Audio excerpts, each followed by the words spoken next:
Day 3 ng Project Tatay, body transformation using 2 dumbbells at home. So for reference, ito ako before at ito ako nung nakarang linggo, picture ko.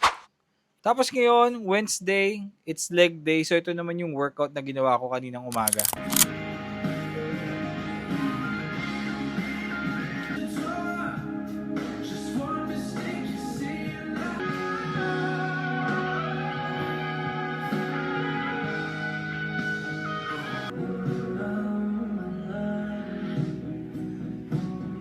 So kaninang lunch, nagtimbang tayo ng pagkain natin. Bakit siya importante? Para malaman natin yung calories na pumapasok sa katawan natin at malagay natin siya sa may fitness pal. Para malaman din natin kung pasok ba siya sa calorie deficit natin.